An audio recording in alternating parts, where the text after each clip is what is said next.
Russian tanks entering the village of Lipivka in late February. Now in charge here of life and of death.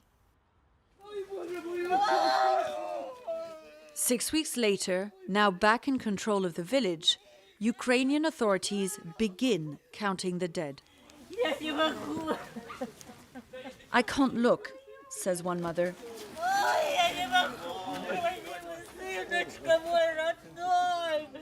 It was only after the tanks had withdrawn that Ukrainian prosecutors were able to start piecing together what had happened. They now suspect these men of crimes in violation of the rules and customs of war. On this street, 9 soldiers of the 64th Brigade imprisoned unarmed civilians. They detained and tortured them for 10 days, inflicting bodily harm, and carried out mock executions. We wanted to see for ourselves where some of these alleged crimes might have been committed. Going door to door with pictures of the soldiers, we meet Andrei, who recognizes one of them. Is it locked?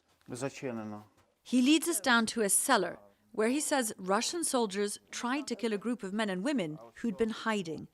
They used grenades and rifles, he says, but the civilians managed to survive by heading further into the darkness. This is the scene of just one of the alleged crimes of the men of the 64th Brigade. It is littered with cigarettes and bullet casings. Back in Lipivka, we show Mykola Znak, a local resident, a picture of Commander Vasil Litvinenko. He recognizes him immediately and invites us into what's left of his home. He and his family hid in the woods, he says, while his home was destroyed by the Russian artillery that killed his neighbor. When he tried to come back, he says the commander seemed surprised. He said, "What are you doing here? You should have been burnt alive." Mykola still doesn't know why he decided to let him live. Raping of people, torturing of people, for what? Because they wanted scare civilians, scare our citizens of towns, villages, cities. After withdrawing from the Bucha area, the brigade's men were promoted by Moscow. The Kremlin denies any involvement in the mass killings. The 64th Brigade was created after the Georgian War, according to Ukrainian intelligence. The soldiers of this brigade, he says, were noted for their robberies and rapes.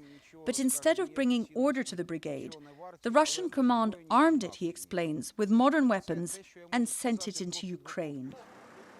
Beyond working out exactly what the Russian soldiers who occupied this area north of Kyiv might have been responsible for, the big question for Ukrainian prosecutors now is where they are. Melissa Bell, CNN, Kyiv.